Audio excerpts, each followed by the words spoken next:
درس عشق رسول علماء اپنے وارثان محراب و منبر اپنے منبر سے امت مسلمہ کے خون کو گرماتے ہیں۔ ان کے دلوں میں اللہ نے جو عشق مصطفیٰ کا چراغ رکھا ہے، عشق مصطفیٰ کا تیل ڈال کر محبت رسول کے اس چراغ کو اور اجاگر کرتے ہیں اور اس کے اندر چنگاری ڈالتے ہیں۔ اللہ تعالیٰ اس مقصد میں بھی مختصر سے وقت میں مجھے بھی کامیابی نصیب فرمائے۔ میرے پیارے و محترم بھائیوں، اللہ رب العزت نے محبوب کبریا جناب محمد مصطفیٰ صلی اللہ تعالیٰ علیہ وسلم کو بڑی رفعت اور بڑی شان عطا فرمائی ہے، یہاں تک کہ خود میرے محبوب علیہ الصلاۃ والسلام یہ بات ارشاد فرماتے ہیں کہ اللہ رب العزت نے جو انبیاء کو مقام اور مرتبہ دیا، اس مرتبے اور مقام میں سے سب سے زیادہ دیگر فضیلتوں کے بنسبت اور انبیاء کو جو رفعتیں ملیں، اس کے مقابلے میں اللہ نے مجھے 6 درجے مزید فضیلت عطا فرمائی ہے، اور 6 رتبے کے ذریعے سے اللہ نے میری مدد عطا فرمائی ہے اور میری دستگیری فرمائی ہے۔ وہ 6 چیزیں کیا ہیں؟ میرے محبوب فرماتے ہیں کہ اللہ تبارک و تعالی نے مجھے ساری کائنات کے لیے نبی بنا کر بھیجا ہے۔ حالانکہ حضرت موسیٰ علیہ السلام بنی اسرائیل کے لیے، حضرت شعیب علیہ السلام اپنی قوم کے لیے، حضرت صالح علیہ السلام اپنی قوم کے لیے، حضرت ہود علیہ السلام ایک خاص علاقے کے لیے، حضرت نوح علیہ السلام بھی ایک خاص علاقے اور خاص قبیلے کی طرف نبی بنا کر بھیجے گئے، مگر قرآن فرماتا ہے، میرے نبی کا فرمان ہے، قرآن کا ارشاد، وما ارسلناک الا کافۃ للناس، پیارے حبیب ہم نے آپ کو ساری خلقت کے لیے رحمت للعالمین بنا کر بھیج دیا ہے۔ حضور رحمت للعالمین ہیں، اور قرآن مجید فرقان حمید 17واں پارہ اللہ کا کلام ارشاد فرماتا ہے کہ وما ارسلناک الا رحمت للعالمین، کہ ہم نے آپ کو رحمت للعالمین بنا کر بھیجا ہے۔ اگر عربی لینگویج سے آپ کی تھوڑی سی شگفتگی ہو، لگاؤ ہو، تو آپ کو اس بات کا علم ہوگا کہ یہاں رحمتاً صیغہ مصدر ہے، اور مصدر فاعل کا معنی دیتا ہے، یعنی اس کا معنی ہو گیا راحم، یعنی رحم کرنے والے۔ کہ اب قرآن فرما رہا ہے کہ پیارے حبیب ہم نے آپ کو رحم کرنے والا عالمین کے لیے بھیج دیا ہے، اور جب آپ اس بات کو سمجھ چکے ہیں کہ رحمت کا معنی راحم ہے، رحم کرنے والا، تو جو شخص رحم کرنے والا ہوتا ہے اس کے لیے 4 باتوں کا، اس کے لیے 4 چیزوں کا، اور اسی انسان کے لیے 4 علموں کا حاصل ہونا اس کے لیے بہت ضروری ہے۔ آپ اپنے والدین کے لیے اور اپنی اولاد کے لیے مہربانی کر رہے ہیں کہ کمانے جاتے ہیں، آپ محنت مزدوری کرتے ہیں کہ آپ کے بچے خوشی کے طور پر اپنی زندگی کے 4 دن گزار سکیں، کیونکہ آپ مہربان ہیں، آپ رحم کرنے والے ہیں اپنی اولاد پر۔ مگر قرآن نے یہ نہیں فرمایا کہ پیارے آپ اپنے خاندان والوں کے لیے رحمت بنا کر بھیجے گئے، یا پھر یہ فرمایا کہ آپ مسلمانوں کے لیے رحم بنا کر بھیجے گئے، نہ، بلکہ فرمایا عالمین، 70,000 سے زائد اللہ نے عالم بنائے ہیں، یہ پوری دنیا ایک عالم ہے، اور عالمین 70,000 سے زائد اللہ نے اس دنیا جیسی اور مخلوقات اور عالم بنائے ہیں، فرمایا ان سب کے لیے میں نے اپنے محبوب کو رحمت بنا کر بھیج دیا ہے۔ اور جب کوئی بندہ رحم کرتا ہے نا، مہربانی کرتا ہے کسی پر، تو اس مہربانی کرنے والے انسان کے لیے اس بات کا جاننا ضروری ہے کہ اس کی پریشانی کیا ہے۔ اگر کوئی بندہ کسی پر مہربان ہو اور اسے اس بات کا علم ہی نہ ہو کہ اس کی پریشانی کیا ہے، اس کو تکلیف کیا ہے، اس کی اس کی زندگی کے اندر یہ پریشان کن لمحات کیوں آئے ہیں، سبب کیا ہے، تو وہ بندہ مہربانی نہیں کر سکتا ہے۔ کہتے ہیں نا، ہمارے ہاں ایک مقولہ ہے، بچہ روتا ہے تو ماں دودھ پلاتی ہے۔ ماں کی مہربانی بچے کے رونے پر منحصر ہے۔ ماں کو پتہ ہی نہ ہو کہ بچہ رو رہا ہے تو وہ مہربانی کیسے کرے گی؟ تو بلا تشبیہ بلا مثال حضور عالمین کے لیے رحمت بنا کر بھیجے گئے، رحم کرنے والے بنا کر بھیجے گئے۔ اور اگر یوں کہا جائے کہ حضور کو کسی چیز کا علم ہی نہیں، تو پھر مجھے بتائیے مہربانی عالمین پر کیسے کریں گے؟ لہذا مہربانی کے لیے اس بات کو ماننا پڑے گا کہ اس عظیم مرد قلندر اور محبوب کبریا کو خدا رب العزت نے سارے جہاں کا علم بھی عطا فرمایا ہے، عالمین کا علم بھی عطا فرمایا ہے، تب جا کر وہ مہربانی اور رحمت کرنے والے بن رہے ہیں۔ ورنہ تو مہربانی کا کوئی مقصد ہی نہیں بچے گا کہ آپ کی خبر ہوئی نہیں، آپ کے بارے میں علم نہیں، اور حضور رحمت آپ کے لیے بن کر آئے ہیں۔ تو یہ کیسی رحمت ہے کہ راحم کو پتہ ہی نہیں، رحم کرنے والے، مہربانی کرنے والے کو پتہ ہی نہیں کہ اس بندے پر مہربانی کس انداز میں کرنی ہے۔ اور بسا اوقات ٹیچر ہے نا، استاد، طالب علم کی نظر میں اچھا نہیں سمجھا جاتا۔ اس کی بہت ساری وجوہات ہیں۔ ایک وجہ آج کے اس عنوان سے منسلک ہے کہ استاد سامنے والے طالب علم کی ذہنی سطح سے بلند باتیں کر رہا ہوتا ہے، مشکل الفاظ استعمال کر رہا ہوتا ہے۔ کوئی خطیب، کوئی مقرر عربی کے خالص الفاظ کہہ کر گہری اردو اور ہندی کے الفاظ اپنے تقریر میں کہنا شروع کر دے تو عام فہم زبان والے کو اس بات کا علم نہیں ہوگا کہ مولانا صاحب کیا کہنا چاہ رہے تھے۔ اس کے لیے اسے مثالیں دینی پڑیں گی۔ تو بلا تشبیہ بلا مثال، اگر حضور کو آپ کی مہربانی، آپ کی ذہنی سطح، آپ کی عمر، آپ کا مقام، آپ کس چیز کو چاہتے ہیں پتہ نہیں ہے تو حضور کی مہربانی ہو نہیں سکتی، جبکہ قرآن نے کہہ دیا کہ ہم نے آپ کو سارے جہاں کے لیے مہربان بنا کر بھیجا ہے۔ ماننا پڑے گا کہ اللہ نے اپنی رحمت خاص سے میرے محبوب کو تمام جہاں کے علم سے بڑھ کر علم کی نعمت سے مالا مال فرمایا ہے، یہ ماننا پڑے گا آپ کو۔ اور دوسرا، علم ہو جانا بھی کمال نہیں ہے۔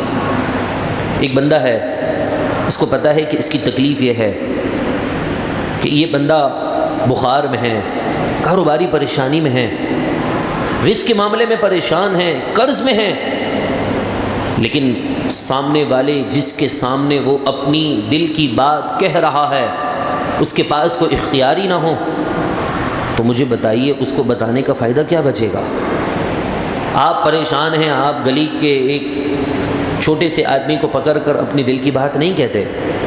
کسے کہتے ہیں؟ جو آپ کا ذہن سمجھتا ہے، جو آپ کی بات کو سمجھتا ہوگا، جو آپ کے مرتبے اور آپ کی نظر میں اس کا مرتبہ اور مقام بلند ہوگا، وہ با اختیار ہوگا، اس کو اختیار بھی ہوگا، قدرت بھی ہوگی کہ وہ آپ کی پریشانی دور کر سکے۔ بلا تشبیہ بلا مثال، اگر حضور کے پاس اختیار نہیں تو پھر مہربانی کرنے والا کیوں کہا؟ ماننا پڑے گا کہ حضور کو جب قرآن نے کہہ دیا کہ آپ مہربان ہیں تو علم بھی رکھتے ہیں اور اپنی امت کی پریشانی دور کرنے کی قدرت بھی اللہ نے عطا فرما دی ہے۔ ورنہ قدرت نہیں ہوگی تو علم کا کوئی مقصد حاصل نہیں ہوتا ہے۔ قدرت ہی نہ ہو، ہاتھ پاؤں بندھے ہوئے ہوں، ایک نعوذ باللہ سمجھانے کے لیے پتھر کی مانند ہو، تو مجھے بتائیے تو پھر مہربانی کس چیز کی ہے؟ اور پھر ایک بات اور بھی یاد رکھیں، مہربانی کرنے کے لیے نا پہلے ہونا ضروری ہے، پہلے ہونا ضروری ہے۔ آپ اپنی اولاد پر مہربان ہیں تو یہ نہیں کہ آپ کی اولاد آپ کی دنیا میں آنے سے پہلے آ چکی ہے تو آپ مہربان بن گئے، نہ نہ نہ۔ آپ والد ہیں تو اپنی اولاد پر مہربانی کر رہے ہیں، کیوں؟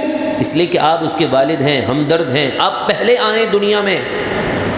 جو پہلے آتا ہے وہی مہربانی کر سکتا ہے۔ اب تو اس عالم میں حضرت آدم بھی شامل ہیں، حضرت نوح بھی شامل ہیں، حضرت عیسیٰ بھی شامل ہیں، حضرت موسیٰ بھی شامل ہیں۔ اس عالم، اس دنیا کے اندر تو سارے انبیاء موجود ہیں، تو پھر حضور مہربان کیسے بن گئے ان تمام کے لیے؟ تبھی میرے محبوب نے پہلے ہی فرما دیا تھا، اے مسلمانوں، اے میرے غلاموں، تم یہ نہ سمجھنا کہ حضرت آدم پہلے نبی ہیں، بلکہ یہ کہہ دیا آپ نے اپنے فرمان کے اندر میں اس وقت بھی نبی تھا جب آدم مٹی اور پانی کے درمیان موجود تھے، اللہ نے اس سے پہلے ہی میرے نور کو بنا دیا تھا۔ ثابت ہو گیا کہ حضور مہربان ہیں، حضور رحمت للعالمین ہیں، حضور راحم للعالمین ہیں، حضور سارے جہاں کے لیے رحمت اور مہربان بنا کر بھیجے گئے ہیں، مہربانی کرنے والے بھیجے گئے ہیں، تو اس میں آدم بھی شامل ہیں، اور آدم سے پہلے ہوں گے تو مہربانی ہوگی۔ بتا دیا قرآن نے کہ اللہ نے اپنے محبوب کو وراء الورا مقام عطا فرمایا ہے، تبھی میرے امام کہتے ہیں سب سے اولا و اعلیٰ ہمارا نبی، سب سے بالا و اعلیٰ ہمارا نبی، خلق سے اولیاء، اولیاء سے رسول، اور رسولوں سے اعلیٰ ہمارا نبی۔ سرور کہوں کہ مالک و مولا کہوں تجھے، سرور کہوں کہ مالک و مولا کہوں تجھے، باغ خلیل کا گل زیبا کہوں تجھے، تیرے تو وصف عیب تناہی سے ہیں بری، حیران ہوں میرے شاہ کیا کیا کہوں تجھے۔ اتنی طویل نعت لکھنے کے بعد کہتے ہیں کہ بس میں کیا کہہ سکتا ہوں، لیکن رضا نے ختم سخن اس پہ کر دیا، خالق کا بندہ خلق کا آقا کہوں تجھے۔ سارا اپنا قرآن اور حدیث کا نچوڑ سمجھا دیا اور بتا دیا وہ عظیم آقا وہ آقا ہیں کہ جسے اللہ نے اپنا محبوب بنا دیا ہے، اللہ خالق کے وہ بندہ خاص ہیں۔ سبحان الذی اسری بعبدہ، قرآن کا بھی بتا دیا کہ پاک ہے وہ ذات جو راتوں رات اپنے بندہ خاص کو لے گیا، اور اس سے مراد نہ نوح ہے، نہ آدم ہے، نہ موسیٰ ہے، نہ عیسیٰ ہے، نہ ابراہیم ہے، نہ شعیب ہے، بلکہ اس بندہ خاص سے مراد محمد الرسول اللہ کی ذات ہے۔ میرے پیاروں محترم بھائیوں، اختتامی لمحات ہیں، آخر میں ایک حدیث پاک میرے محبوب کا فرمان بھی سنیں گے، لیکن اس سے پہلے ایک بات اپنے ذہن میں رکھ لیجئے، شیطان بڑا لعین ہے، وما کان الشیطان الا غرورا، شیطان دھوکے کے علاوہ کوئی نہیں کام کرتا۔ اب ایک نیا لوگوں کے ذہنوں میں وسوسے ڈال رہا ہے کہ 12 ربیع الاول کا دن تو وفات کا دن ہے، غم منانا چاہیے، غم منا کر یہ شیطان والے کام کر رہے ہیں۔ اللہ اکبر، کتنے افسوس کی بات ہے، کتنے دکھ کی بات ہے کہ حضور کی 63 سالہ زندگی کا آخری دن تو دیکھا کہ کہتے ہیں صدیق اکبر غم میں ہیں، فاروق اعظم غم میں ہیں، حضرت بلال مدینہ چھوڑ کر جا رہے ہیں، کوئی اپنی آنکھیں نکال رہا ہے۔ اے نادانوں، شیطان کے وسوسوں میں نہ آؤ، شیطان یہی چاہتا ہے کہ وہ امت کو اپنے نبی کی محبت سے دور کر دے۔ شیطان نے وسوسہ ڈال دیا، کن ذہن والے اور ایمان کے کمزور لوگ اس میں ملوث ہو گئے۔ یہ بھی تو ذرا سوچ لو، ان 63 سال کے لمحے سے پہلے جو 12 ربیع الاول آئی تھی، جس دن اللہ نے میرے محبوب کو دنیا میں جلوہ فرمایا تھا، اس دن اللہ تبارک و تعالی نے کیسی شان عطا فرمائی۔ حضرت آمنہ رضی اللہ تعالی عنہا فرماتی ہیں کہ جس لمحے محبوب کی میرے بیٹے محمد کی ولادت ہو رہی تھی، ایسا مجھ پر کرم ہو گیا، میں بیٹھی تو مکے میں تھی، اس نور کی برکت سے میں نے شام اور عراق اور ایران کے محلات دیکھ لیے تھے۔ وہ کیا تھا وہ نور، وہ کشش کون سی تھی؟ آج موبائل کے ذریعے سے ویڈیو کال کر کے آپ مدینہ گنبد خضرا کو دیکھ رہے ہیں، آپ مکے کی زیارت کر رہے ہیں۔ 1400 سال کے بعد یہ موبائل کا آلہ آیا، جب بتا دیا میرے رب نے کہ میں نے تمہیں آلہ دیا، مگر ساری کائنات کے لیے جس عظیم انسان کو میں نے پیدا کیا ہے، اس محبوب اعظم کی والدہ کو میں نے موبائل کے آلے کے بغیر روشنی سے ساری چیزیں دکھا دی تھی۔ یہ ماننا پڑے گا ہمیں، اور جب یہ ہم مان لیں گے تو یقیناً ساری چیزیں ہمارے لیے واضح ہو جائیں گی۔ ایک حضرت بی بی حلیمہ سعدیہ رضی اللہ تعالی عنہا فرماتی ہیں، جب میں حضور کو لینے کے لیے مکے میں پہنچی، پیچھے رہ چکی تھی، اللہ اکبر، کیا برکتیں ہیں میرے محبوب کی ولادت کی۔ شیطانی وسوسوں میں نہیں آنا، غم منائیں کہ خوشی منائیں۔ غم تو وہ مناتا ہے جس کے نبی آج اپنی قبر انور میں حیات نہیں ہیں، بلکہ ہمارا تو یہی کہنا ہے، تو زندہ ہے واللہ، تو زندہ ہے واللہ، میری چشم عالم سے چھپ جانے والے۔ میرے محبوب فرماتے ہیں، ہر ممبر پر بیٹھا ہوا شخص ہی بیان کرتا ہے کہ جب نبی پر سلام پیش کرتے ہیں تو نبی کی روح لوٹا دی جاتی ہے، اور نبی صلی اللہ علیہ وسلم اس امتی کے سلام کا جواب دیتے ہیں۔ مجھے بتائیے نوجوانوں، غیور عاشقان مصطفیٰ، کیا دنیا کا کوئی ایسا لمحہ ہے کہ جس میں اذان دنیا میں نہ ہو رہی ہو؟ کوئی لمحہ ایسا نہیں، ہر وقت اذان ہواؤں میں گونج رہی ہے، کبھی پاکستان میں، ہندوستان میں، بنگلہ دیش میں، کہیں یورپ میں، سعودیہ میں، عرب ممالک کے اندر وہ وقت گھوم ہی رہا ہے، گھوم ہی رہا ہے، گھوم ہی رہا ہے۔ اور جب جب حضور کے امتی درود پڑھتے ہیں اور اذان کا جواب دیتے ہیں اور پھر آخر میں دعا کرتے ہیں اور اذان کی دعا پڑھتے ہیں، تو اس میں بھی سلام کے الفاظ ہیں، نماز میں بھی سلام کے الفاظ ہیں۔ ہر وقت میرے محبوب پر سلام پیش کیا جا رہا ہے، اور اپنے امتیوں کو وہ ہر حال میں دیکھ رہے ہیں اور ان کے سلام کا جواب بھی دے رہے ہیں، گویا میرے محبوب قبر انور میں حیات ہیں۔ بی بی حلیمہ سعدیہ کیا فرماتی ہیں، جب میں لینے کے لیے محمد الرسول اللہ کو پہنچی تھی تو اس وقت میرے محبوب کا نبوت کا اظہار ہوا نہیں تھا، خوبصورتی بھی لاجواب تھی، دیکھ کر فدا ہو گئیں، سینے سے لگا لیا۔ کہتی ہیں سبز چادر میں انہیں ان کو لپیٹا ہوا تھا، میں نے کیا دیکھا، وہ عظیم بچہ جو ابھی بولنا تک نہیں سیکھا تھا، وہ چھوٹے بچے جو مسکرانا بھی نہیں جانتے کہ کیا چیز ہے، میں نے دیکھا وہ عظیم محمد صلی اللہ علیہ وسلم سجدے میں رہ کر اپنی امت کی بخشش کی دعائیں کر رہے تھے۔ جو نبی پیدائش کے وقت بھی امت کو نہ بھولے، آج یہ امتی اپنے نبی کی ولادت کی خوشی میں دلیلیں مانگ رہے ہیں۔ بھائی کہاں لکھا ہے، چھوڑیے ان باتوں کو، ایک بات یاد رکھیں، نبی کا ولادت کوئی پوچھے کہاں لکھا ہے، آپ نے کہنا ہے لکھا ہو نہ لکھا ہو، ہماری قسمت میں ضرور لکھا ہوا ہے، ہماری قسمت میں لکھا ہے، اس سے بڑھ کر اور کیا ہو سکتا ہے۔ لائٹیں کہاں سے ثابت ہیں، ہمیں کوئی جواب دینے کی ضرورت نہیں۔ ہم صحابہ کے بارے میں کیا گفتگو کریں گے، جو جان اپنی ہتھیلی پہ رکھ کر چین تک آ گئے، چائنا تک آ گئے، حضور کا میلاد منانے کے لیے، حضور کے دین کے پیغام کو پہنچانے کے لیے، کہہ دیتے تھے ہٹ جاؤ سارے مسلک والوں، سارے مذہب والوں، یہودیوں سے کہہ دیا، عیسائیوں سے کہہ دیا، بتش سے کہہ دیا، ہٹ جاؤ میرے حضور آ گئے ہیں، آ گئے ہیں، حضور آ گئے ہیں۔ اس سے بڑھ کر اور میلاد کیا ہو سکتا ہے۔ اس زمانے میں لائٹیں تو کیا، اس زمانے میں جانوں کے نذرانے پیش ہوتے تھے، صحابہ جانوں کے نذرانے دے کر حضور کی تعریف بیان کیا کرتے تھے۔ ہم 500 روپے کی 4 لائٹیں لے کر اپنے گھر میں نہیں لگا سکتے اور اس پر دلیلیں مانگتے ہیں۔ اللہ اکبر، دلیل کی حاجت نہیں۔ سنیے میرے نبی کا فرمان، حضرت عبداللہ ابن عباس رضی اللہ تعالی عنہ سے روایت ہے، آقا دو جہاں صلی اللہ تعالی علیہ وسلم کا ارشاد آپ بیان کر رہے ہیں۔ آپ فرماتے ہیں کہ حضور نے فرمایا ان اللہ تعالی بی الاجل واختصر به اختصارا ونحن الاولون ونحن السابقون انی انا قائل لا فخر ابراہیم خلیل اللہ وموسیٰ صفی اللہ وکلیم اللہ وانا حبیب اللہ ومعی لواء الحمد یوم القیامہ ومعی لواء الحمد یوم القیامہ۔